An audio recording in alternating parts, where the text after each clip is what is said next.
أعوذ بالله من الشيطان الرجيم.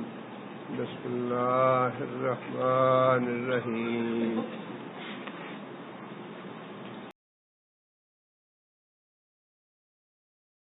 ولوطاً اور لوط علیہ السلام اذ قال لقومہ جب کہا انہوں نے اپنی قوم سے اتأتون الفاحشۃ کیا تم آتے ہو بے حیائی کو ما سبقکم بہا نہیں گزری تم سے پہلے کوئی قوم اس گناہ والی من احد من العالمین سارے جہان والوں میں سے.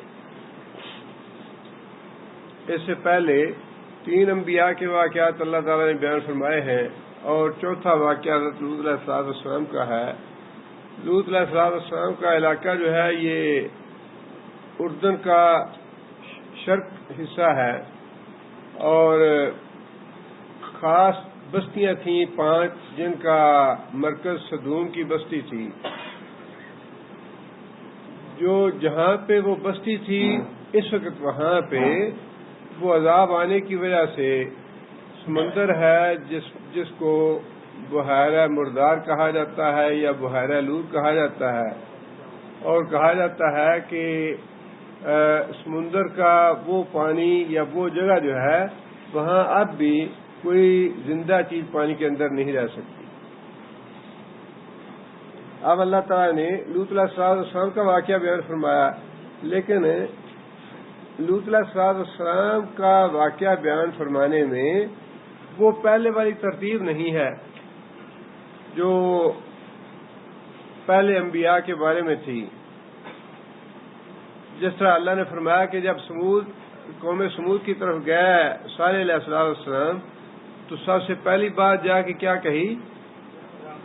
یا قوم اعبدوا اللہ، اے میری قوم اللہ کی بندگی کرو، ما لکم من الہ غیرہ، اس کے علاوہ تمہارا کوئی الہ نہیں ہے. لیکن یہاں پہ توحید سے پہلے ایک دوسری بات کا ذکر کر دیا گیا جو ایک بہت ہی کبیر جرم تھا، بہت ہی گھناؤنا جرم تھا، اس کا ذکر کر دیا گیا اور توحید کی بات یا شرک سے ممانعت والی بات وہ نہیں کی اللہ نے. اس کا مطلب یہ تو نہیں ہے کہ شرک جو ہے وہ کم درجے کا گناہ تھا اور ان کا جو بے حیائی تھی یا ہم جنس پرستی کا گناہ تھا وہ اس سے بڑا تھا، یہ بات تو نہیں تھی. لیکن یہ معاملہ ایسا ہے کہ آپ کسی آدمی کو نصیحت کرنے کے لیے جاتے ہیں یا اس سے کوئی بات کرنے کے لیے جاتے ہیں، آپ دیکھتے ہیں کہ وہ بہت ہی بری حالت میں ہے، مثال کے طور پہ اس نے کپڑے اپنے اتارے ہوئے ہیں، بالکل ننگا ہے. آپ اس سے کوئی بات تو کرنا چاہتے ہیں، جاتے ہی آپ اسے کون سی بات کہیں گے کہ بھائی ذرا کپڑے پہن لو. بات تو آپ نے وہی کرنی ہے جو آپ کرنے کے لیے گئے ہیں، لیکن اس کی جو کیفیت ہے وہ اس طرح کی نہیں کہ وہ بات کی جا سکے اس سے. بالکل ویسا ہی معاملہ یہاں پہ ہے. لوط علیہ السلام نے بات تو وہی کرنی تھی کہ تم اللہ کے علاوہ بندگی نہ کرو اور شرک کو چھوڑو، اللہ کے علاوہ تمہارا کوئی الہ نہیں ہے. لیکن جب دیکھا کہ ان کی تو حالت ہی یہ نہیں کہ ان کے ساتھ یہ بات کی جائے تو جو پہلے ان کو گندگی اور غلاظت لگی ہوئی تھی اس کی نصیحت فرمائی کہ تم یہ گندگی اور غلاظت سے پہلے نکلو، پھر تم سے بات کرتا ہوں میں. اس لیے اللہ تعالیٰ نے لوط علیہ السلام کو جاتے ہی سب سے پہلے اس غلاظت اور گندگی سے نکلنے کا حکم دیا. فرمایا کہ اتاتون الفاحشۃ کیا تم ایسی گناہونی بے حیائی کو آتے ہو جس کا ارتکاب سارے جہان والوں میں سے تم میں سے پہلے کسی نے نہیں کیا. جس کا مطلب یہ ہے کہ اس کبیر اور گناہونے جرم کی ابتدا جو ہے وہ لوط علیہ السلام کی قوم سے ہی ہوئی. اس سے پہلے یہ جرم نہیں ہوتا تھا، وہی قوم اس جرم کی ابتدا کرنے والی ہے. اور اللہ تعالیٰ نے زنا کے لیے فاحشہ کا لفظ استعمال فرمایا ہے. یہاں پہ اللہ تعالیٰ نے الفاحشہ فرمایا ہے جس کے بارے میں مفسرین نے لکھا ہے کہ اس کے ساتھ الف لام لانے کا مطلب یہ ہے کہ یہ زنا سے بھی زیادہ گھناؤنا جرم ہے، زنا سے بھی زیادہ کبھی اور زیادہ قابل نفرت جرم ہے۔ آگے پھر فرمایا کہ آگے اس جرم کی وضاحت فرمائی، انکم لتاتون الرجال، انکم بے شک تم لوگ لتاتون آتے ہو الرجال مردوں کے پاس شہوتاً من دون النساء، عورتوں کو چھوڑ کے اپنی خواہش پوری کرنے کے لیے مردوں کے پاس آتے ہو، یعنی ہم جنس پرستی کی بیماری تھی انہیں، ہم جنس پرستی کے غلاظت میں مبتلا تھے وہ، جس کو اللہ تعالیٰ نے الفاحشہ کہا کہ بہت ہی گنہونے جرم میں تم مبتلا ہو، بہت ہی کبھی گناہ تم کرتے ہو۔ بل انتم قوم مسرفون، حقیقت یہ ہے کہ تم لوگ حد سے گزرنے والے ہو، بہت ہی زیادتی کرنے والے یا بہت ہی باغی لوگ ہو۔ آگے اللہ فرماتے ہیں وما کان جواب قومہ، یعنی یہ ابتدا جو تھی، اب دیکھیے ویسے بظاہر تو اللہ تعالیٰ معاف کرے، کہتے یہ ہے کہ انسان نے بڑی ترقی کر لی، انسان نے بڑی ترقی کر لی ہے۔ وہ گناہ جو آج سے تقریباً 6000 سال پہلے ہوا، جس کی ابتدا کی لوط علیہ السلام کی قوم نے، اور اللہ تعالیٰ نے اس کو بہت ہی گناہنا اور بدترین اور سب سے زیادہ قابل نفرت گناہ قرار دیا ہے۔ آج جس کو ہم ترقی کا زمانہ کہتے ہیں، اس زمانے کا حال یہ ہے کہ باقاعدہ پوری دنیا کی international lesbian gay bisexual trans and intersex gender association بنی ہوئی ہے، باقاعدہ ایک تنظیم بنی ہوئی ہے ہم جنس پرستی کے لیے، اور دنیا کے تقریباً 113 ممالک ایسے ہیں مغرب کے اور امریکہ اور سارے غیر مسلم ممالک، 113 ممالک میں اس کبھی جرم کو قانونی حیثیت حاصل ہے، قانون کا تحفظ حاصل ہے۔ اور ابھی پچھلے ہفتے شاید آپ لوگوں نے بھی پڑھا ہوگا، ایپل کمپنی کا جو چیف ایگزیکٹو ہے، اس نے بڑے فخر کے ساتھ اس بات کا اعتراف کیا ہے اور اس بات کا اعلان کیا ہے کہ میں ہم جنس پرستی کے حقوق کے لیے کوشش کرتا ہوں اور خود بھی ہم جنس پرستی کرتا ہوں۔ یہ چیف ایگزیکٹو ہے ایپل کمپنی کی، جو ساری دنیا میں مشہور ہے کمپیوٹر کے لیے۔ یہ ہے ترقی انسان کی، جس کو ہم ترقی سمجھتے ہیں، اس کی حالت یہ ہے کہ انتہائی غلیظ اور انتہائی کبھی جو گناہ ہے اس میں ملوث ہونا باعث فخر بات ہے۔ اور سب سے بڑی ظلم والی بات یہ ہے کہ اس ایسوسی ایشن کی برانچ جو ہے وہ اسلام آباد میں بھی موجود ہے، اور 2 سال پہلے 3 سال پہلے باقاعدہ وہاں پہ اس ایسوسی ایشن کا تنظیم کا اجلاس بھی ہوا، جس میں یورپ کے غیر ملکی سفارتکار تک شریک ہوئے، اور سب سے بڑا جو چودھری ہے امریکہ کا سفارتکار، اس نے کہا جی ہم پوری طرح سپورٹ کرتے ہیں جو پاکستان کے ممبر ہیں ہماری ایسوسی ایشن کے، پاکستان میں خیر سے باقاعدہ ممبر ہیں اس ہم جنس پرستی کی ایسوسی ایشن کے، اور ان کو باقاعدہ حقوق جو ہیں وہ حاصل ہیں۔ ان کے حقوق کے حصول کے لیے ہم پاکستانی ہم جنس پرستوں کے قدم بقدم کوشش کرتے رہیں گے، اور کوئی ان کو روکنے والا نہیں۔ بیچارے وہی مولوی جو تھی انہوں نے لعنت ملامت کی ہے حکومت پہ، لیکن حکومت جو ہے وہ ٹس سے مس نہیں ہوئی۔ یہ ہے ترقی، اور جو اسلام کہتا ہے بالکل الٹ ہے معاملہ۔ ترقی جو ہے وہ مسلمان کی سوچ یہی ہے کہ خیر القرون قرنی، ترقی کا زمانہ نبی صلی اللہ علیہ وسلم کا زمانہ، خیر القرون قرنی، اس کے بعد جو ہے وہ تنزل ہی تنزل ہے، انحطاط ہی انحطاط ہے۔ بل ان الانسان لفی خسر، جیسے جیسے زمانہ گزرتا جائے گا انسانیت کو، شرافت کو، امانت کو، دیانت کو، دین کو، اسلام کو انحطاط ہی انحطاط ہے، خسارہ ہی خسارہ ہے۔ الا الذین آمنوا وعملوا الصالحات، اس خسارے سے بچنے والے وہی ہیں جو پکا ایمان لائیں گے اللہ اور اللہ کے رسول پہ، وعملوا الصالحات، اور نیک اعمال کی پابندی کریں گے۔ ترقی صرف ان کے لیے ہے جو ایمان والے ہیں، نیک اعمال والے ہیں، باقی جتنے بھی ہیں ان کے لیے خسارہ ہی خسارہ ہے۔ اور یہ بہت بڑا ثبوت ہے قرآن مجید کی اس سورہ کا کہ کافر لوگ جو ہیں یا مشرک لوگ جو ہیں وہ قانونی تحفظ بھی دیا اس کو، اور جتنے بھی لوگ ہیں وہ باقاعدہ بڑا فخر محسوس کرتے ہیں اس بات، جسے قرآن نے کہا ہے کہ سب سے بدترین گناہ ہے یہ، اور صرف کہا ہی نہیں بلکہ آگے بتایا اللہ نے کہ صرف اس گناہ کی وجہ سے ان پہ کیسا عذاب نازل ہے۔ اللہ فرماتے ہیں کہ جب لوط علیہ السلام نے قوم سے یہ بات کہی کہ تم عورتوں کو چھوڑ کے مردوں کے پاس اپنی خواہش پوری کرنے کے لیے آتے ہو، قوم کا جواب کیا تھا؟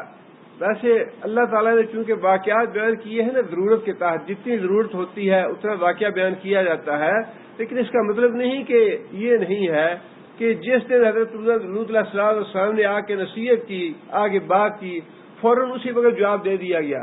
ممکن ہے سال لگا ہو، 2 سال بعد تبلیغ کرتے رہے، دعوت دیتے رہے اور لوگوں کو کہتے رہے کہ اس گناہ سے باز آ جاؤ، اللہ کا عذاب آ جائے گا، اللہ کی پکڑ آ جائے گی، نصیحت کرتے رہے، بالآخر لوگ تنگ آ گئے۔ روز روز کیا ہمیں تنگ کرتا ہے یہ، روز روز ہمارے کان کھاتا ہے یہ، کیا چاہتا ہے یہ ہم سے؟ اب تنگ آ گئی جب قوم لوط علیہ السلام کے وعظ اور نصیحت سے۔ یہ بات بالکل ایسے ہی ہے، نیک لوگ جس طرح بروں سے اور بدوں سے نفرت کرتے ہیں، برے لوگ بھی نیکوں سے نفرت کرتے ہیں، اور بالکل وہی معاملہ ہوا آگے۔ لوط علیہ السلام کی قوم نے جواب یہ دیا، وما کان جواب قومہ، اور نہیں تھا لوط علیہ السلام کی قوم کا جواب الا، سوائے اس کے، ان قالوا، انہوں نے یہ بات کہی، اخرجوہم، ان کو نکال دو، من قریاتکم، اپنی بستی سے۔ کس کو نکال دو؟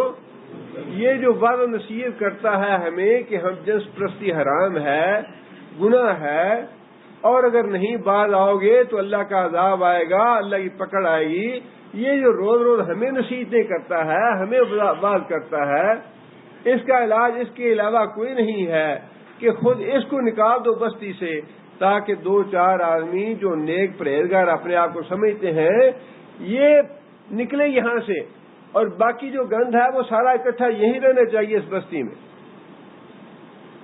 انہم اناس یتطہرون، انہم اناس، یہ لوط اور اس کے ساتھ جو 2-4 آدمی ایمان لائے ہیں، یہ وہ لوگ ہیں یتطہرون، جو بڑے اپنے آپ کو پاک باز سمجھتے ہیں۔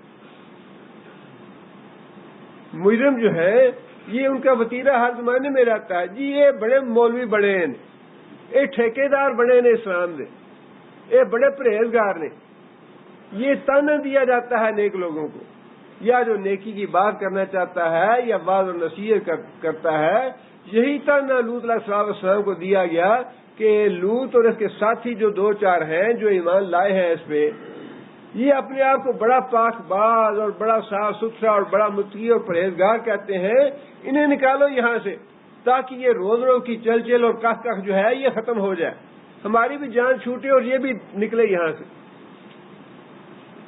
آگے پھر اللہ تعالیٰ نے یہ بات ارشاد فرمائی، فَأَنْجَيْنَاهُ وَأَهْلَهُ۔ ایک تو یہ بات ہے کہ لوط علیہ السلام نے مسلسل وعظ و نصیحت کیا انہیں، لوط علیہ السلام کا چارہ نہیں چلا کہ ان کو یہ بات منوا سکتے، ان کو ہدایت دے سکتے، انہیں سیدھی راہ پہ لا سکتے، اور یہ معاملہ ایک پیغمبر کا نہیں، سارے پیغمبروں کا، جن قوموں پہ عذاب آیا، عذاب آنے کی وجہ ہی یہ تھی کہ انہوں نے پیغمبر کی بات نہیں مانی، پیغمبر میں ایمان نہیں لائے۔ اور پیغمبر کو اللہ نے یہ اختیار نہیں دیا کہ پیغمبر زبردستی منوا لے. پیغمبر کو یہ اللہ نے اختیار نہیں دیا کہ زبردستی مسلمان بنا دے لوگوں کو. آگے پھر اللہ نے وہی بات ارشاد فرمائی فَأَنْجَيْنَا، ہم نے نجات دی، ہم نے بچایا لوط کو بھی. جو عذاب آنا تھا اس سے بچانے والی اللہ کی ذات ہے. کسی میں کوئی طاقت نہیں ہے کہ اللہ کے عذاب سے بچنے کا دعویٰ کرے یا کسی دوسرے کو اللہ کے عذاب سے بچا لے.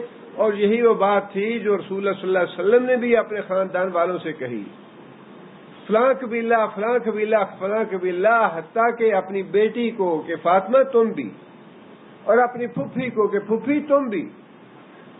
اللہ نے کسی کو پکڑ لیا تو میں اس کو بچا نہیں سکوں گا. تم میں سے، میرے قریبی رشتہ داروں میں سے، میرے خاندان والوں میں سے اللہ نے کسی کو پکڑ لیا تو یہ بات یاد رکھو میں نہیں بچا سکوں گا. ہم تو بڑے آرام سے ہاتھ میں ہاتھ دے دیتے ہیں کہ حضرت صاحب سب کچھ کر لیں گے، اس کے بعد 70 خون معاف ہے، جو مرضی کرتے رہو، نظر نیاز دے دو، چڑھاوا چڑھا دو، ہاتھ میں ہاتھ دے دو، بیعت کر لو، شفاعت بھی ہو جائے گی، نجات بھی ہو جائے گی، جنت بھی مل جائے گی. کتنا آسان کام ہے. اور اللہ جانے، اللہ معاف کرے، سمجھ نہیں آتی جو اس طرح کے مسئلے کرتے ہیں وہ قرآن پڑھتے ہیں یا نہیں پڑھتے، اور قرآن پڑھتے ہیں تو اس سے کیا حاصل کرتے ہیں. قرآن نے تو بڑی کھری کھری اور بڑی صاف صاف باتیں بتائی ہیں اور بڑی سیدھی سیدھی باتیں بتائی ہیں. آگے فرمایا کہ فَأَنْجَيْنَاهُ، ہم نے بچایا لوط علیہ السلام کو، وَأَهْلَهُ، اور اس کے اہل کو بھی. اہل سے مراد ایمان لانے والے. اہل جو ہے وہ اللہ تعالیٰ نے ایمان لانے والوں کو کہا ہے کہ جو چند ایک افراد اس پہ ایمان لائے تھے ان کو بھی بچایا، اور لوط کو بھی ہم نے عذاب سے بچایا. إِلَّا امْرَأَتَهُ، اللہ مگر اس کی بیوی، اس کو نہیں بچایا ہم نے.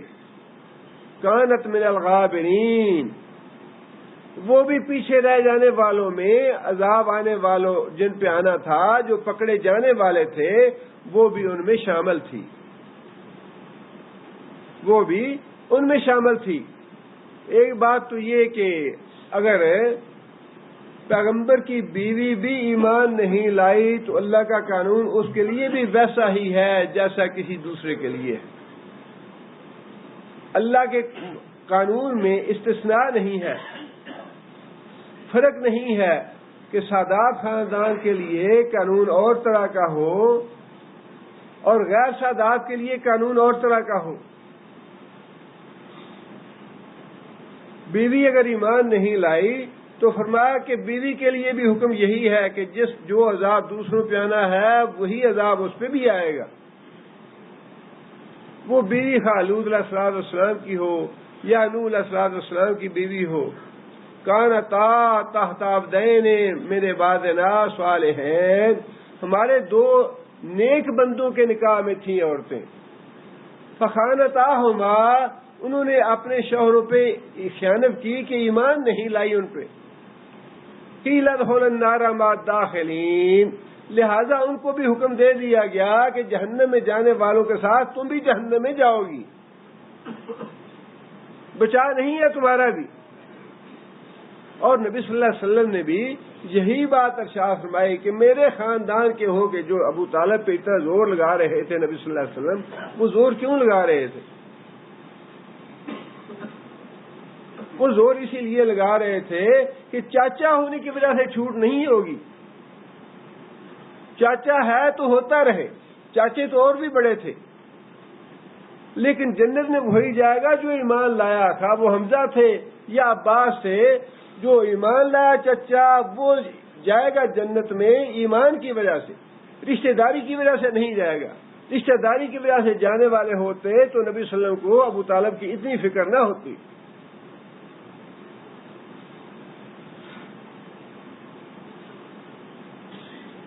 آگے پھر اللہ فرماتے ہیں کہ وَأَمْطَرْنَا عَلَيْهِمْ مَطَرًا، ہم نے بارش برسائی ان پہ، اس طرح بارش برسائی جس طرح بارش برسانے کا حق ہوتا ہے، اس طرح بارش برسائی جس طرح بارش برسانے کا حق ہوتا ہے۔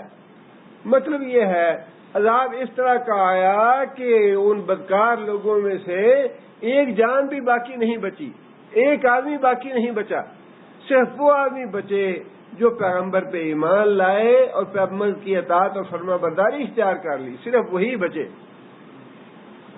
اللہ کا قاعدہ اور قانون ایک ہی ہے کہ ایمان لاؤ اور اس کے بعد اس کی فرما برداری اور پیروی کرو تو بچ جاؤ گے، نہیں ایمان لاؤ گے یا ایمان لانے کے باوجود اگر پیروی نہیں کرو گے، اطاعت نہیں کرو گے، تب بھی پکڑ آئے گی، تب بھی اللہ کا عذاب آئے گا۔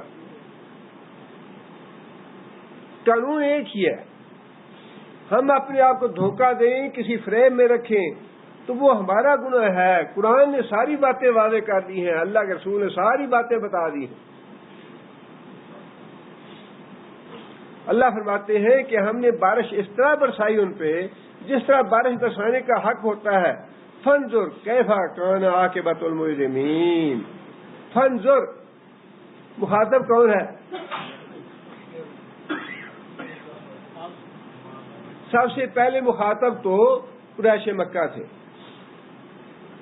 جو ایمان نہیں لا رہے تھے اور نبی صلی اللہ علیہ وسلم کا استہزاء مذاق اڑا رہے تھے اور یہ کہتے تھے کہ یہ تو ہم جیسا بشر ہے، ہم جیسا آدمی ہے، ہم اس سے ایمان کیوں لائیں؟ اللہ تعالیٰ نے یہ پیغمبروں کے واقعات بتا کے یہی نصیحت کی ہے قریش مکہ کو اور بعد میں بھی جو ایمان نہیں لانے والے کہ فانظر، غور کرو، ذرا دیکھو، سوچ بچار کرو، کیف کان عاقبۃ المجرمین، کہ ایمان نہ لانے والے مجرموں کا انجام کیسا ہوا۔ جو انجام ان مجرموں کا ہوا وہی انجام آج کے مجرموں کا ہوگا۔ تم ایمان نہیں لاؤ گے، تم رسول اللہ صلی اللہ علیہ وسلم کی اطاعت اور فرما برداری نہیں کرو گے، تمہارے ساتھ بھی یہی معاملہ ہوگا۔ یہاں اللہ تعالیٰ نے اختصار کے ساتھ یہی بتانا تھا اور یہی مطلوب تھا کہ رسول اللہ صلی اللہ علیہ وسلم پہ ایمان نہیں لاؤ گے تو عذاب آئے گا تم پہ، جس طرح پہلے پیغمبروں کا معاملہ ہوا یا پہلی قوموں کا معاملہ ہوا۔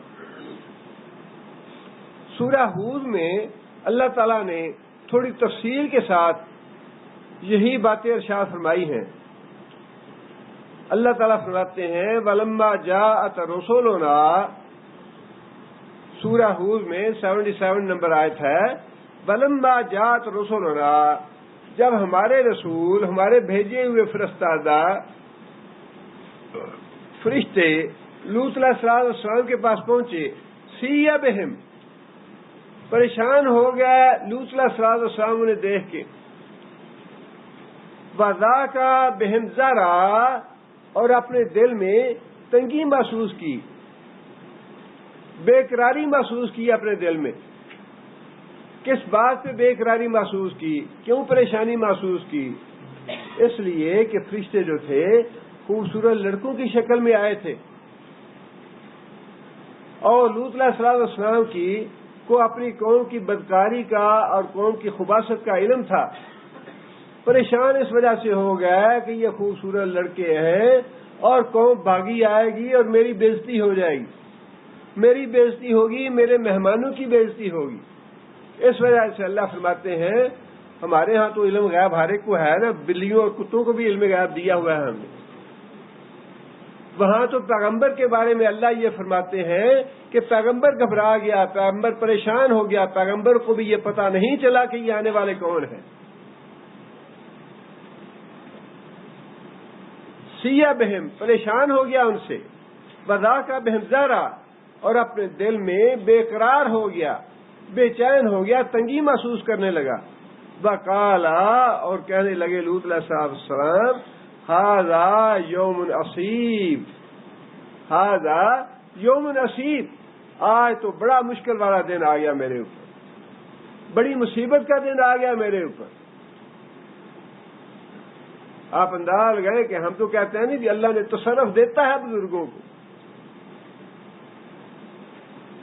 وہ پتہ نہیں کیسے یہ پیغمبروں سے بھی کوئی عظیم مخلوق اللہ نے پیدا کی ہوئی ہے جن کو اللہ تعالیٰ اتنا جن سے پیار ہے کہ ان کو تصرف دے دیا، لیکن پیغمبروں کو ویسے ہی چھوڑ دیا، پیغمبروں کو تصرف نہیں دیا.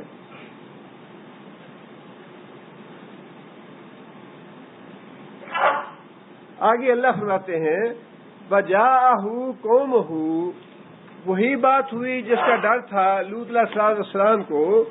وَجَاءَهُ قَوْمُهُ، قوم جو ہے وہ آئی یُہْرَعُونَ إِلَيْهِ، بھاگی ہوئی لوط علیہ السلام کے گھر. قوم کے لوگ جو تھے لوط علیہ السلام کے پاس بھاگے ہوئے آئے بڑی خوشی کے ساتھ کہ آج تو بڑا اچھا شکار ملا ہمیں. وَمِن قَبْلُ كَانُوا يَعْمَلُونَ السَّيِّئَاتِ، اور وہ اس سے پہلے بھی یہ بدکاری کرتے تھے. قال لوط علیہ السلام نے کہا یا قومی، اے میری قوم کے لوگوں، ہؤلاء بناتی ہن اطہر لکم، ہؤلاء بناتی، یہ میری بیٹیاں ہیں، ہن اطہر لکم، یہ تمہارے لیے بڑی پاک اور صاف اور مطہر ہے. اگر تم آنا چاہتے ہو تو میں تمہارا نکاح کر دیتا ہوں ان کے ساتھ. یہ کس وجہ سے لوط علیہ السلام نے کہا کہ میرے مہمانوں کی بے عزتی نہ ہو. کون ایسا آدمی ہے پاک باز انسان، متقی انسان، صالح انسان، اور گھر میں پاک بیٹیاں ہوں، متقی بیٹیاں ہوں، صالح بیٹیاں ہوں، اور وہ کبھی یہ گوارا کرتا ہے کہ کسی گنڈے اور بدماش کو کہے کہ اچھا بھائی میں تیری اپنی بیٹی سے تمہارا نکاح کر دیتا ہوں. پیغمبر اس حد تک مجبور ہو گیا، اتنا بے بس ہو گیا، اتنا پریشان ہو گیا کہ ان بدماشوں کو، ان بدکاروں کو اپنی بیٹیوں تک کی پیشکش کر دی. اس سے آپ اندازہ لگائیں کہ اللہ نے کتنا تصرف دیا ہوتا ہے لوگوں پیغمبروں کو. نہیں ہے تو ٹھیک ہے، گریٹ گاڈ تو وہی ہے، اللہ تو وہی ہے، لیکن اللہ بزرگوں کو دیتا ہے، اللہ اختیار دیتا ہے، اللہ تصرف دیتا ہے، اور پھر مثالیں دیتے ہیں. اللہ نے ہاتھ پاؤں نہیں دیے ہوئے، اللہ نے آنکھیں نہیں دی، اللہ نے کان نہیں دیے، اللہ نے سر پیر نہیں دیے.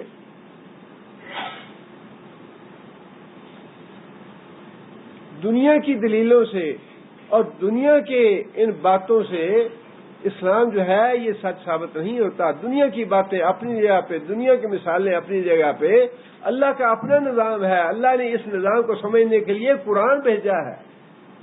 اگر ان مثالوں سے سمجھنا کافی ہوتا دین کو تو یہ قرآن بھیجنے کی ضرورت نہیں تھی.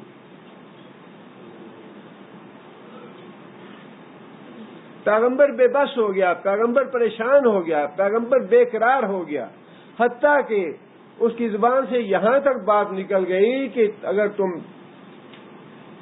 رکتے نہیں ہو میرے مہمانوں کی بے عزتی کرنے سے تو میں تمہیں اپنی بیٹیوں کا نکاح کر دیتا ہوں.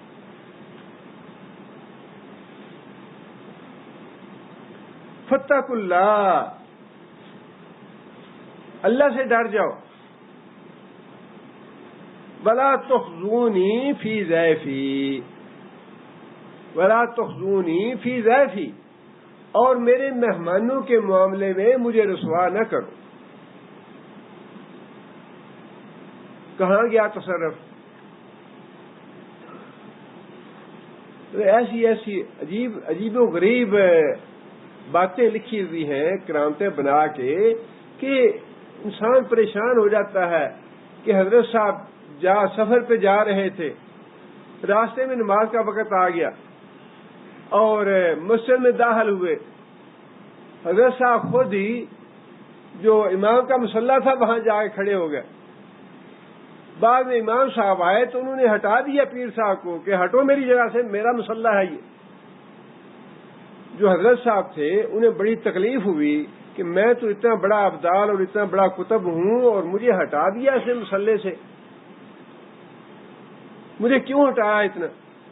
نماز پڑھنے کے بعد حضرت صاحب کو بڑا غصہ آیا اور حضرت صاحب نے حکم دیا مسجد کو، لوگوں نے سجدہ کیا ہے تو بھی سجدہ کر، اور مسجد کی چھت جو تھی وہ سارے نمازیوں پہ گر پڑی، سارے مر گئے۔ کیا دین کو کھیل اور مذاق بنایا ہوا۔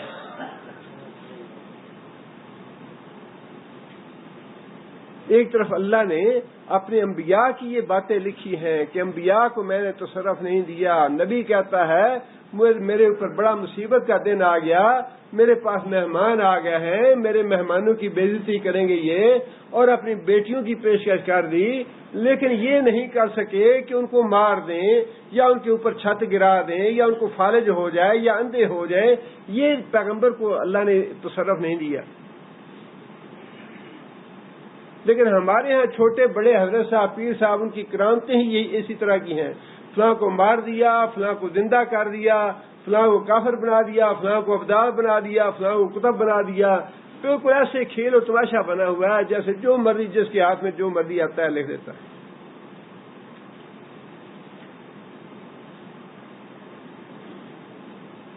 آگے لوط علیہ السلام فرماتے ہیں الیس منکم رجل رشید، الیس منکم رجل رشید، ترلا کیا، منت کی کہ لوگوں اللہ سے ڈر جاؤ، خدا کا واسطہ ہے، یہ مہمان آئے ہیں میرے۔ الیس منکم رجل رشید، کیا تمہارے درمیان کوئی ایک بھی نیک آدمی نہیں ہے جو ترس کھائے مجھ پہ، یا میرے مہمانوں کی رعایت کرے، یا میرے مہمانوں کی بے عزتی کرنے سے باز آ جائے؟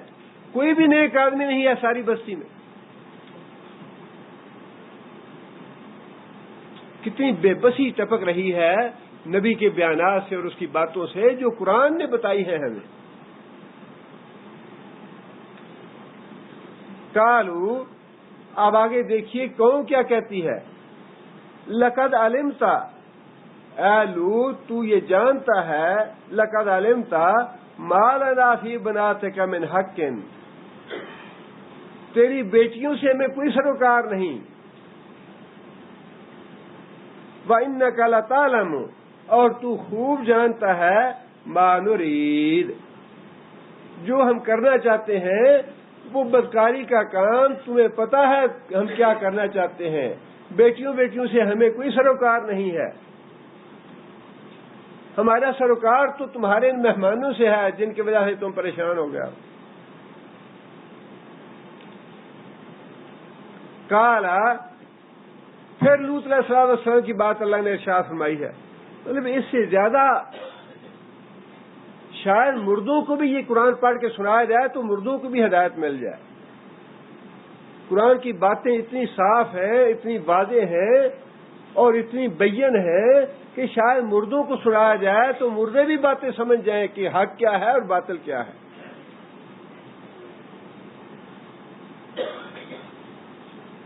لیکن شرک جو ہے وہ تو مت مار دیتا ہے انسان کی، عقل ختم کر دیتا ہے انسان کی۔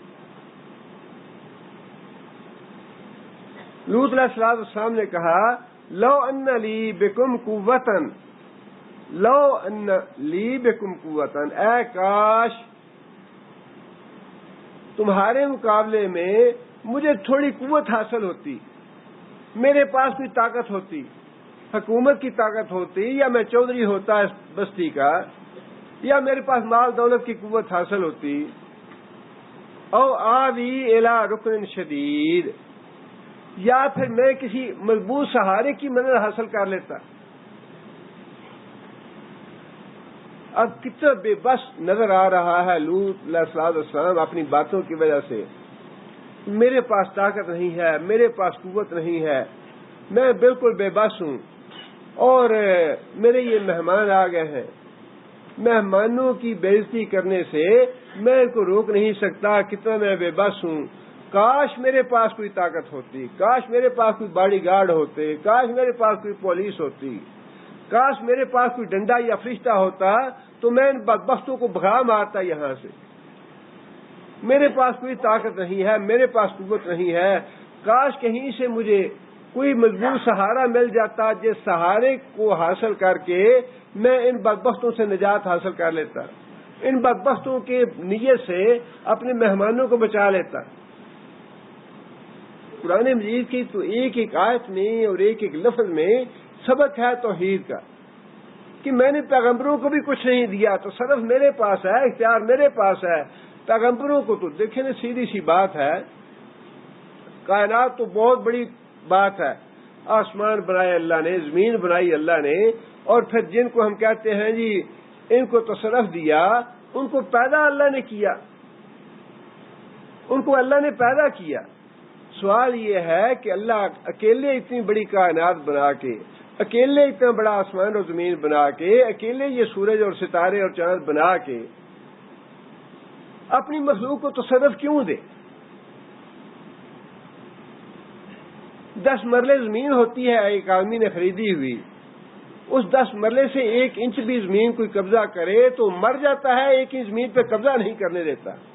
یہ زمین میری ہے، میں نے خریدی ہوئی ہے، اور زمین بھی بڑی دور کی بات ہے۔ میں تو کہتا ہوں کہ جن کو 4 شعر کہنے کی عادت ہوتی ہے یا صلاحیت دی ہوتی ہے اللہ نے، یا 4 باتیں لکھنے کی صلاحیت دی ہوتی ہے، اس تحریر پہ یا اس شعر پہ کوئی دوسرا اپنا نام لکھ لے تو عدالت میں مقدمہ کر دیتے ہیں، یہ شعر تو میرا ہے، فلاں نے اپنے اس کے اوپر نام کیوں لکھا ہے؟ آدمی اپنی ملکیت پہ کسی دوسرے کا تصرف گوارا نہیں کرتا۔ چوری ہو جائے تو انسان پیچھے بھاگتا ہے، چور تک پہنچتا ہے، چور سے اپنا مال واپس لیتا ہے، اور شریعت نے بھی حکم دیا ہے کہ ڈاکے سے اور چور سے اپنا مال واپس لو، اختیار ہے تمہیں اس بات کا، ملکیت تمہاری ہے۔ انسان کی ملکیت کا جب یہ معاملہ ہے، اللہ اپنی ملکیت سے کیوں دے کسی کو؟ اتنی عقل نہیں آتی ہمیں۔ ہم تو اپنی، تمہارا مزار ہے، تمہاری اس پہ چدراہٹ ہے، تم جانشین بنے ہوئے ہو، اس کے گدی نشین بنے ہوئے ہو، یہاں پہ آ کے کوئی دوسرا قبضہ کرنے کی کوشش کرے تو دیکھیں کیسے گوارا کرتے ہو۔ تم اپنی گدی کسی دوسرے کو دینے کے لیے تیار نہیں ہو، اللہ کے بارے میں یہ کہتے ہو کہ اس نے اپنی گدی ہمیں دے دی ہے۔ اللہ کیوں تصرف دے کسی کو؟ اللہ اپنی ملکیت سے حصہ کیوں دے کسی کو؟ اللہ اپنی صفات میں سے کوئی صفت کیوں دے کسی کو؟ اللہ نے دیا بھی نہیں، اور عقل یہ تسلیم بھی نہیں کرتی۔ یہ جتنے بھی بزرگ تھے، خواہ ان کو دنیا داتا کہے، خواہ دنیا ان کو گنج بخش کہے، یا دنیا غریب نواز کہے، یہ تو جتنی بے بسی لوط علیہ السلام کی اللہ نے بتائی ہے، یہ جو مزار اور خانقاہیں اور دربار بنے ہوئے ہیں، یہ تو لوط علیہ السلام سے بھی کہیں زیادہ کمزور، کہیں زیادہ بے بس، اللہ کے مقابلے میں کہیں زیادہ نچلے درجے کے لوگ ہیں۔ ان کے پاس تصرف کہاں سے آ گیا؟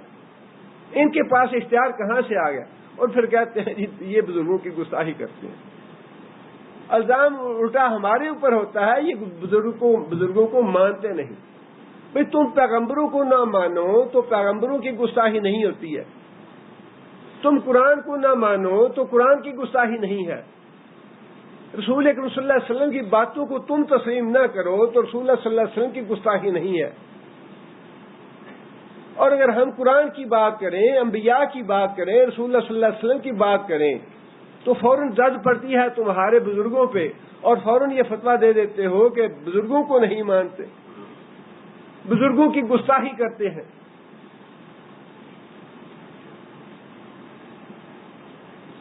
آگے پھر اللہ تعالیٰ کا اپنا نظام ہے۔ اللہ تعالیٰ نے یہ تو بتا دیا کہ میں نے لوط کو تصرف نہیں دیا، لوط کے پاس کوئی اختیار نہیں ہے، نہ کسی کو مار سکتا ہے، نہ کسی کو اندھا کر سکتا ہے، نہ کسی پہ فالج گرا سکتا ہے، نہ کسی سے اپنا بچاؤ کر سکتا ہے، نہ مہمانوں کا بچاؤ کر سکتا ہے، یہ بتا دیا اللہ نے۔ لیکن اللہ تعالیٰ کو یہ گوارا نہیں ہے کہ میرے پیغمبر کی واقعی کوئی بے عزتی کر کے دکھائے، یہ اللہ کو گوارا نہیں ہے۔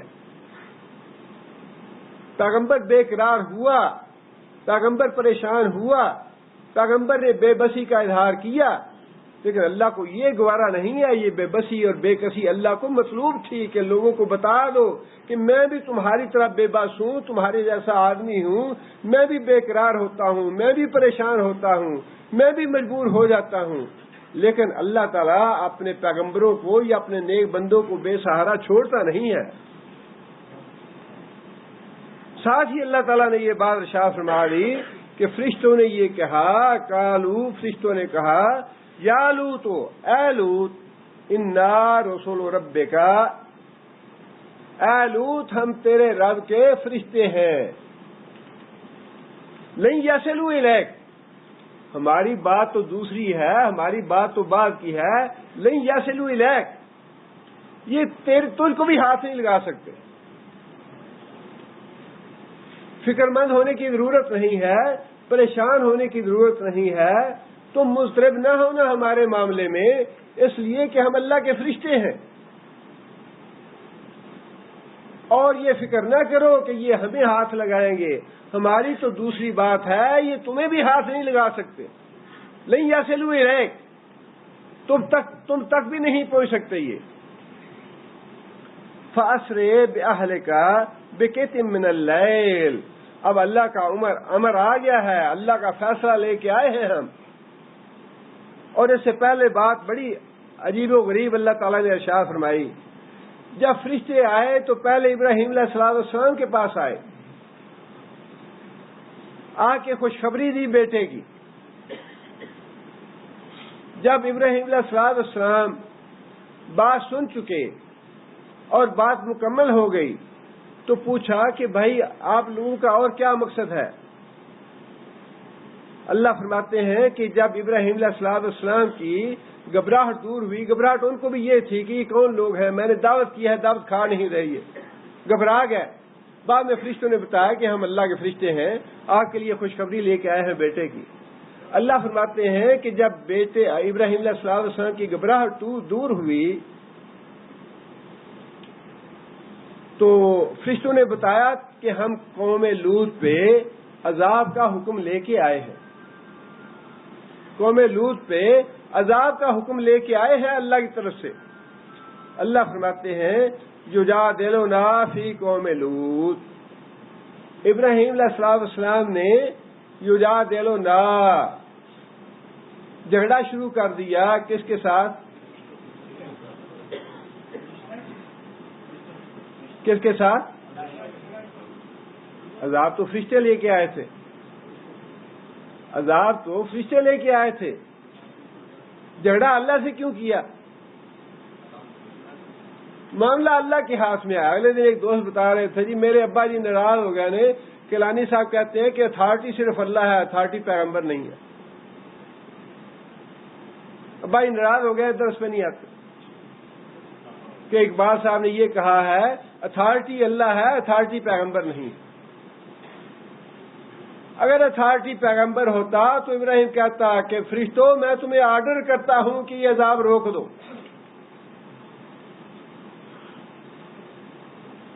ابراہیم تو باپ ہیں نبی صلی اللہ علیہ وسلم کے بھی، ابو الانبیاء، سارے انبیاء کے باپ ہیں،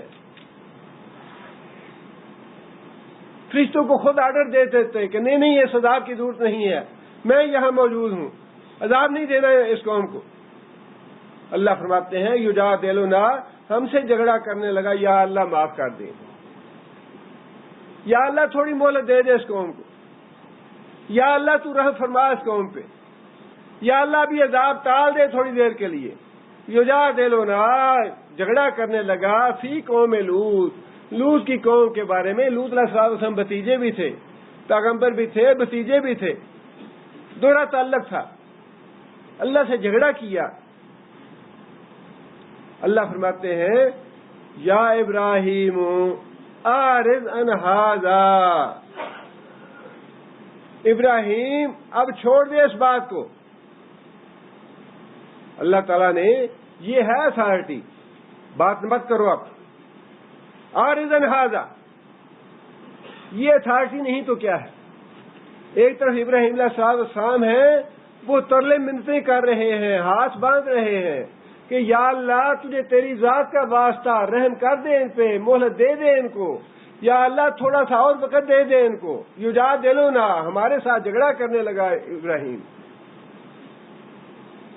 آگے سے آرڈر ہوتا ہے کہ ابراہیم اعرض عن ھذا، چھوڑ دے اس بات کو۔ اتھارٹی کون ہے؟ پیغمبر ہے یا اللہ ہے؟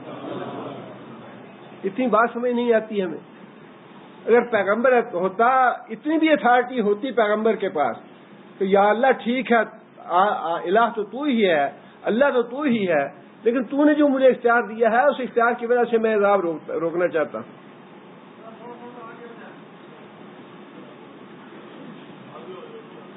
قرآن مجید کی ایک ایک آیت سے اور ایک ایک لفظ سے عقیدہ توحید جو ہے وہ اللہ نے واضح کیا ہے۔ اب اس سے اگر کوئی آدمی پریشان ہوتا ہے یا ناراض ہوتا ہے یا اسے یہ اچھی بات نہیں لگتی، تو ہم تو اللہ کو راضی کرنا چاہتے ہیں، بندے ناراض ہوتے ہیں تو ہوتے رہیں۔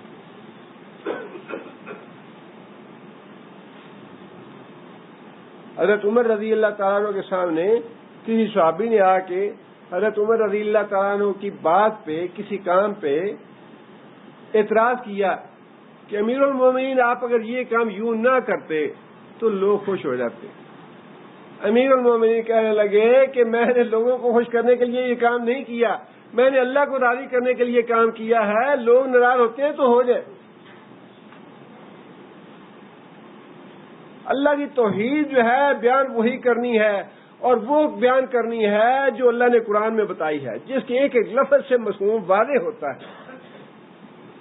اچھا لگے برا لگے اس سے تو غرض نہیں ہے، اللہ راضی ہونا چاہیے، بندے راضی ہوتے ہیں ناراض ہوتے ہیں اس کی پرواہ نہیں ہے۔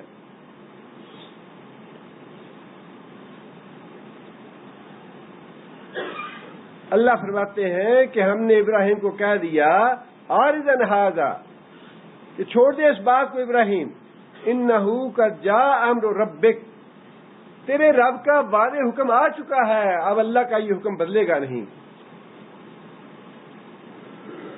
اللہ کا قول اور اللہ کی بات یہ بدلی نہیں جاتی، تیرے رب کا حکم آ چکا۔ وَإِنَّهُمْ آتِيهِمْ عَذَابٌ غَيْرُ مَرْدُودٌ، اب ان پہ ایسا عذاب آنے والا ہے جس کو پھیرنے کی، جس کو پلٹانے کی یا جس کو رد کرنے کی کسی میں طاقت نہیں ہے۔ فیصلہ اللہ کا آ چکا عذاب کا، اب اس عذاب کو کوئی ٹال نہیں سکتا، دنیا کی کوئی طاقت اس کو ٹال نہیں سکتی۔ ابراہیم تم بھی اب بات کرنی چھوڑ دو۔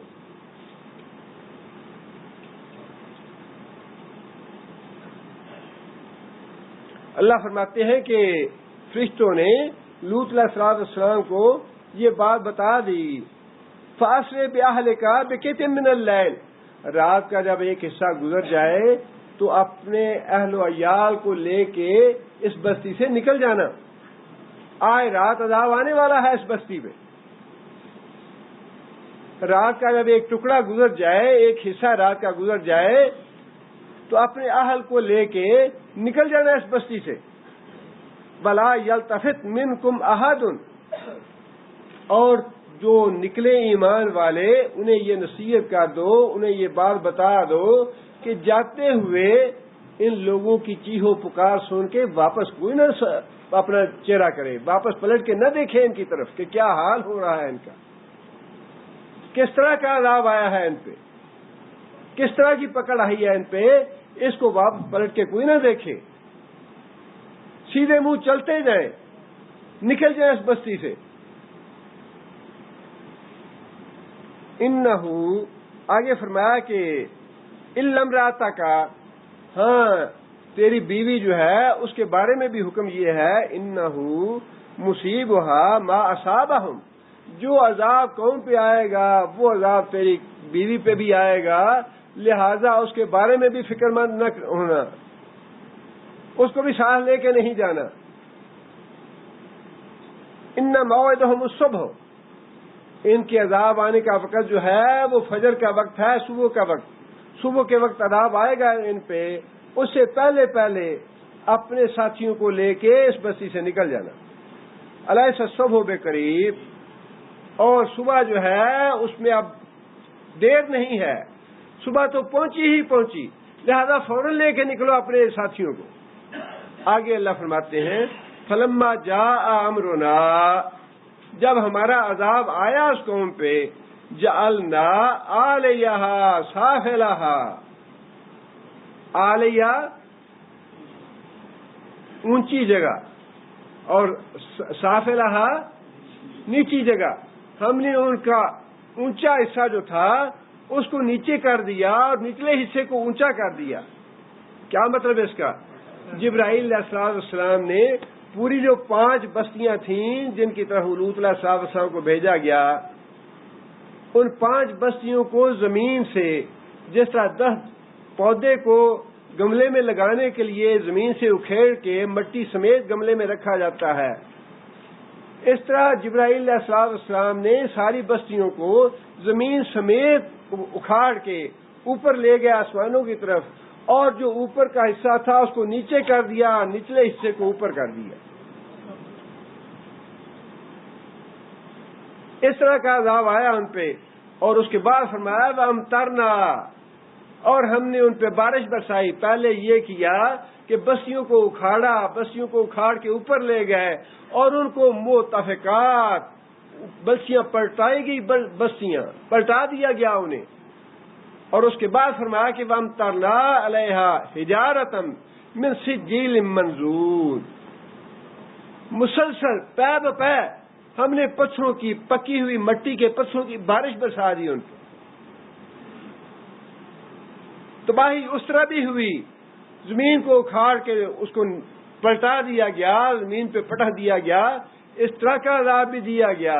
اور یہ عذاب دینے کے بعد ان کے اوپر اللہ فرماتے ہیں کہ ہم نے پکی ہوئی مٹی کے پتھروں کی مسلسل بارش برسائی ان پہ.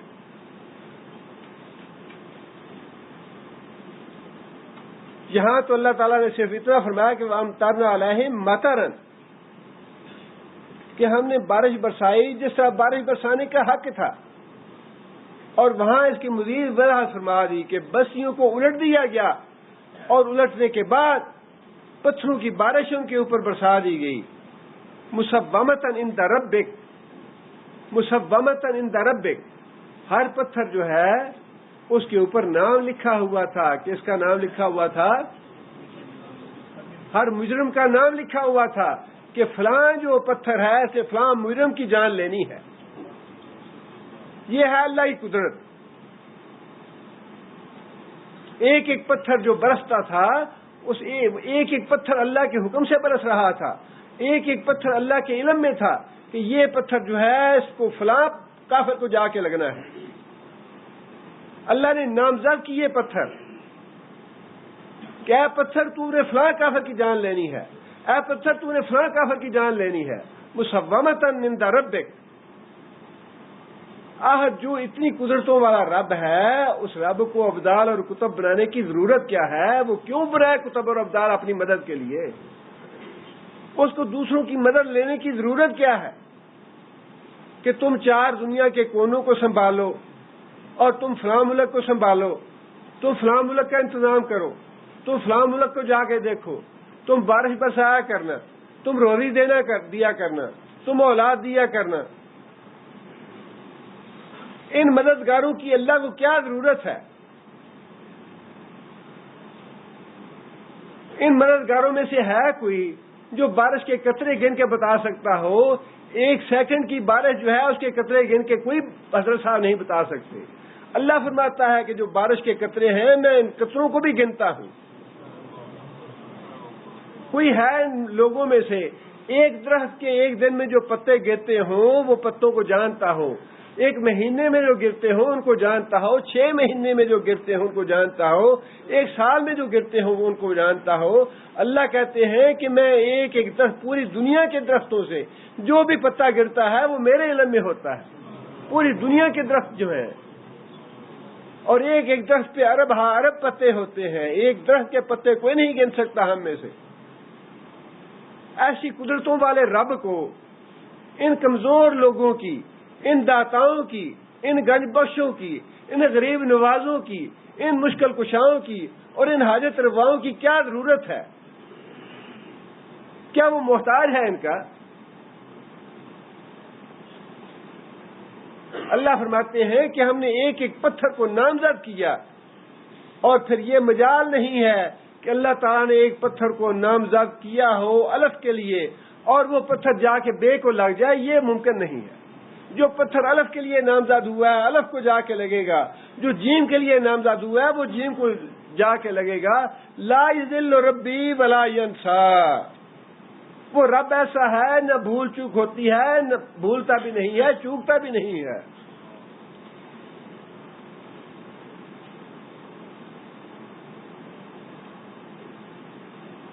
وما ہی من الظالمین ببعید، عذاب کا ذکر کرنے کے بعد اللہ تعالیٰ یہ تنبیہ فرماتے ہیں اہل قریش کو بھی اور ایمان نہ لانے والوں کو بھی۔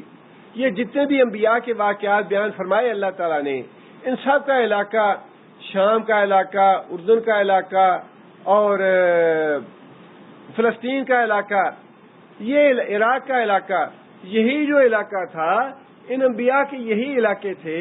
اور یہ قریش مکہ جو تھے، مکی لوگ، اپنے شام کے ساتھ تجارت تھی اور شام کے سفر کرتے ہوئے ان سارے راستوں سے گزر ہوتا تھا ان کا۔ اس لیے اللہ ساتھ ساتھ یہ بتاتے جا رہے ہیں ان علاقوں سے تم گزرتے ہو، تمہیں پتا ہے فلاں جگہ پہ فلاں قوم پہ عذاب آیا، فلاں جگہ پہ فلاں قوم پہ عذاب آیا۔ یہاں اللہ نے فرمایا کہ وما ہی من الظالمین ببعید، ظالموں کی یہ بستیاں تمہاری بستی سے دور نہیں ہیں جن پہ اللہ کا عذاب نازل ہوا۔ اگر وہاں عذاب نازل ہو سکتا ہے تو تمہارے اوپر بھی عذاب نازل ہو سکتا ہے۔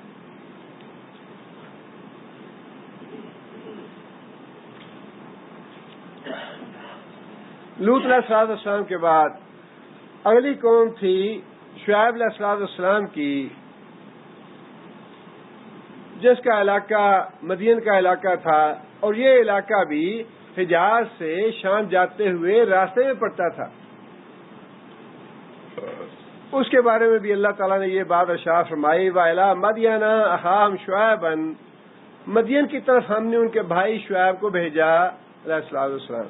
قَالَ يَا قَوْمِ اعْبُدُوا اللَّهَ، پھر یہ وہی بات ہے جو پہلے انبیاء والی بات تھی۔ لوط علیہ السلام کے معاملے میں معاملہ تھوڑا سا مختلف رکھا۔ ان کا وہ جو کبھی گناہ تھا اور گناہونا جرم تھا، اس کو ترجیح دی کہ پہلے اپنا یہ گناہ صاف، اس گناہ سے پاک اور صاف کرو اپنے آپ کو، پھر میں تمہیں اصل بات بتاؤں گا میں کیوں آیا ہوں تمہارے لیے، تمہارے پاس۔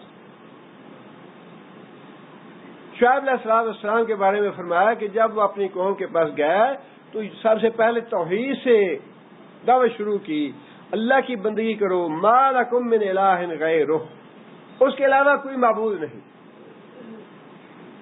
حضرت عمر بن عاص رضی اللہ تعالیٰ عنہ فاتح مصر تھے اور بڑے جلیل القدر صحابہ میں سے ہے۔ موت کا وقت جب آیا تو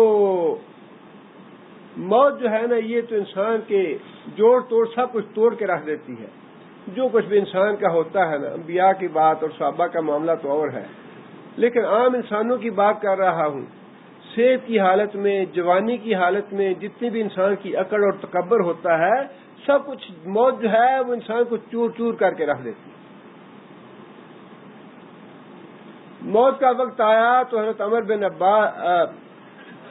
بن عاص رضی اللہ تعالیٰ عنہ دیوار کی طرف منہ کر کے رونے لگے، دیوار کی طرف منہ کر کے رونے لگے، پتہ نہیں میرا انجام کیسا ہوگا۔ خود فرمایا کرتے تھے کہ میرے اوپر 3 دور گزرے ہیں، میرے اوپر 3 دور گزرے ہیں۔ پہلا دور وہ تھا کہ جب میں یہ چاہتا تھا کہ نبی صلی اللہ علیہ وسلم کو قتل کر دوں، میں اتنا بڑا دشمن تھا نبی صلی اللہ علیہ وسلم کا اور اسلام کا کہ میں ہر وقت اس طاق میں رہتا تھا کہ کب میں اس آدمی کو قتل کروں اور ہماری جان چھوٹے اس سے۔ کہتے ہیں کہ اگر میں اس دور میں مر جاتا تو میں سیدھا جہنم میں جاتا۔ پھر کہتے ہیں کہ دوسرا دور میرے اوپر وہ دور آیا جب میں نبی صلی اللہ علیہ وسلم پہ ایمان لایا۔ ایمان لانے کے بعد میری کیفیت یہ ہو گئی تھی کہ میں نبی صلی اللہ علیہ وسلم کی طرف آنکھ بھر کے دیکھ نہیں سکتا تھا۔ اتنا روب تھا نبی صلی اللہ علیہ وسلم کا، اتنا ادب تھا نبی صلی اللہ علیہ وسلم کا میرے دل میں، اتنا احترام پیدا ہو گیا نبی صلی اللہ علیہ وسلم کے دل میں کہ میں نے ایمان لانے کے بعد نبی صلی اللہ علیہ وسلم کو آنکھ بھر کے دیکھا نہیں۔ اور یہ بھی کہتے ہیں کہ مجھے اگر کوئی یہ پوچھتا کہ نبی صلی اللہ علیہ وسلم کا حلیہ مبارک کیا ہے تو میں بتا نہیں سکتا۔ میں ادب اور احترام کی وجہ سے نبی صلی اللہ علیہ وسلم کو میں دیکھ نہیں سکا کہ نبی صلی اللہ علیہ وسلم کا حلیہ کیسا ہے، میں بیان نہیں کر سکتا. اتنا ادب اور اتنا احترام تھا، میری آنکھیں ہر وقت جھکی رہتی تھی نبی صلی اللہ علیہ وسلم کے سامنے. کہتے ہیں کہ اگر میں اس دور میں مر جاتا تو میں یقیناً جنتی ہوتا. یہ وہی بات ہے جو قرآن نے فرمائی ہے، ان الانسان لنفسہ لبصیرہ. انسان اپنے بارے میں خوب جانتا ہے کہ کس دور سے گزر رہا ہے.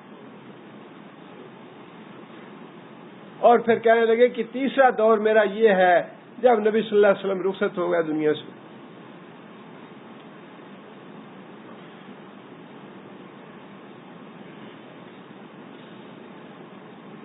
اس کے بعد پھر ہم سے اچھے کام بھی ہوئے، غلط کام بھی ہوئے، کچھ نیکیاں ہوئی، کچھ گناہ ہوئے. اب مجھے پتہ نہیں کہ میرا انجام کیا ہو. یہ نبی صلی اللہ علیہ وسلم کا وہ صحابی ہے جس نے پورے مصر کو فتح کیا. جتنے بھی آج مصر میں لوگ کلمہ پڑھنے والے ہیں، ایمان لانے والے ہیں، ان سب کا ثواب اس آدمی کو جانے والا ہے جس نے فتح کیا مصر کو، اور وہاں جا کے کلمہ توحید کی دعوت دی لوگوں کو، وہاں جا کے کلمہ توحید پھیلایا لوگوں میں، وہاں جا کے قرآن اور حدیث پھیلائے لوگوں میں. اس آدمی کا حال یہ ہے کہ وہ کہتا ہے کہ نبی صلی اللہ علیہ وسلم کی وفات کے بعد ہم سے نیکیاں بھی ہوئیں، گناہ بھی ہوئے، اور اب مجھے پتہ نہیں ہے کہ میرا انجام کیا ہوتا ہے. مجھے کہیں جہنم کا عذاب نہ آ لے، اللہ کی پکڑ نہ آ جائے مجھ پہ. مجھے یقین نہیں ہے کہ واقعی میں جنت میں جانے والا ہوں. حالانکہ صحابہ کے لیے تو نبی صلی اللہ علیہ وسلم کی بڑی خوشخبریاں موجود تھیں، لیکن یہ ڈر تھا، خوف تھا اللہ کی پکڑ کا.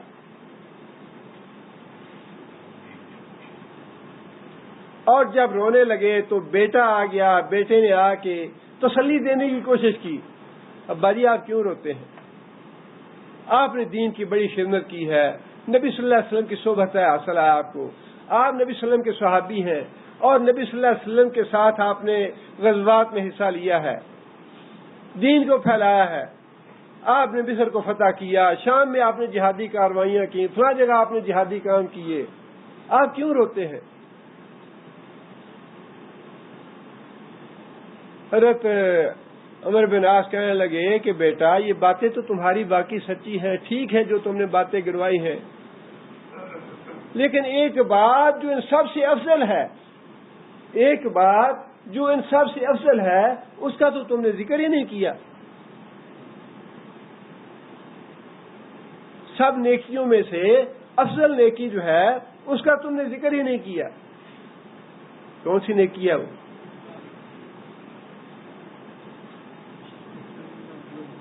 جی کہنے لگے کہ سب سے افضل نیکی تو لا الہ الا اللہ کہنا ہے، اس کا تو تم نے ذکر ہی نہیں کیا. سب سے افضل نیکی عقیدہ توحید ہے، باقی ساری چیزیں بعد میں ہیں. پیغمبر جب آتے ہیں تو اپنے دعوت کی ابتدا جو ہے توحید سے کرتے ہیں. سب سے افضل نیکی ہے یہ نیکی نہیں ہے یا یہ عقیدہ توحید کی دولت نہیں ہے تو باقی جو کچھ کیا وہ سب ضائع ہے. اس لیے جتنے بھی انبیاء آئے انہوں نے آ کے سب سے پہلے یہی بات ارشاد فرمائی، اللہ کی عبادت کرو، ما لکم من الہ غیرہ، اس کے علاوہ تمہارا کوئی الہ نہیں ہے. توحید کی دعوت کے بعد شعیب علیہ السلام نے قوم کے جو بعض عیوب تھے، جو بعض جرائم تھے، جو بعض گناہ تھے، پھر ان کی طرف توجہ دلائی. فرمایا کہ قد جاءتکم بینۃ من ربکم، تمہارے پاس واضح دلائل آ چکے تمہارے رب کی طرف سے. ان واضح دلائل سے مراد وہ پہلے صحیفے ہیں جو شعیب علیہ السلام سے پہلے حضرت ابراہیم پہ نازل ہو چکے تھے. وہ مراد ہے کہ بینات تمہارے پاس آ چکے، اللہ کی شریعت تمہارے پاس آ گئی، دلائل تمہارے پاس عقیدہ توحید کے آ چکے ہیں. فَأَوْفُوا الْكَيْلَ وَالْمِيزَانَ وَلَا تَبْخَسُوا النَّاسَ أَشْيَاءَهُمْ، ماپ جو ہے وہ پورا رکھو، میزان کو ٹھیک رکھو، اور لوگوں کو ان کی چیزیں کم نہ دو. ماپ تول میں کمی نہ کرو. حقوق العباد میں کمی بیشی کرو گے تو فساد فی الارض پیدا ہوگا. حقوق اللہ میں کمی بیشی کرو گے تو فساد فی الارض پیدا ہوگا. دونوں چیزوں سے فساد فی الارض پیدا ہوتا ہے. آپ لوگوں کے حقوق ماریں تب بھی فساد فی الارض ہے، اللہ کا حق ماریں گے تب بھی فساد فی الارض ہے. اور یہ بات حقوق العباد میں آتی ہے، ویل للمطففین، ہلاکت ہے ان لوگوں کے لیے جو ڈنڈی مارتے ہیں، جو کمی بیشی کرتے ہیں ماپ میں اور تول میں. ماپ اور تول میں ویسے ہے تو یہ ساری حماقت اور بیوقوفی. انسان ہیرا پھیری کر کے اور حرام کمائی جو ہے، بڑے نقصان ہے حرام کمائی کے. ایک تو حرام کمائی جو ہے یہ انسان کو ہضم نہیں ہوتی، اور سب سے عبادت قبول نہیں ہوتی، صدقہ قبول نہیں ہوتا، دعا قبول نہیں ہوتی. اور یہ ساری باتیں حدیث سے ثابت ہیں. ایک آدمی آتا ہے، پراگندہ بال ہے، بیت اللہ شریف میں آتا ہے، عمرے کرتا ہے، حج کرتا ہے، اور اللہ تعالیٰ کے آگے ہاتھ پھیلا پھیلا کے دعائیں کرتا ہے. فرمایا کہ اس آدمی کی دعا کیسے قبول ہو؟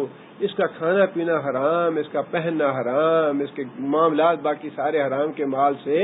جو مال حرام مال سے پیدا ہوا یا پلا ہے، بڑا ہے، پھلا پھولا ہے، وہ جنت میں کیسے جائے گا؟ اس کی دعا کیسے قبول ہوگی؟ اور صدقے کے بارے میں بھی فرمایا کہ اللہ تعالیٰ حرام مال کا صدقہ قبول نہیں کرتا. لیکن حرام مال کی سب سے بڑی دنیا میں جو ذلت و رسوائی ہے وہ یہ ہے کہ اولاد نافرمان ہو. اولاد کا عذاب اللہ مسلط کر دیں گے اس آدمی پہ جس کا مال حرام. اولاد کبھی فرما بردار اور کبھی سکھ دینے والی پیدا نہیں ہوگی جو آدمی حرام مال کھاتا ہے یا کماتا ہے. فرمایا کہ ماپ تول جو ہے وہ پورے رکھو، لوگوں کو ان کی چیزیں کم نہ دو. ولا تفسدوا فی الارض بعد اصلاحها.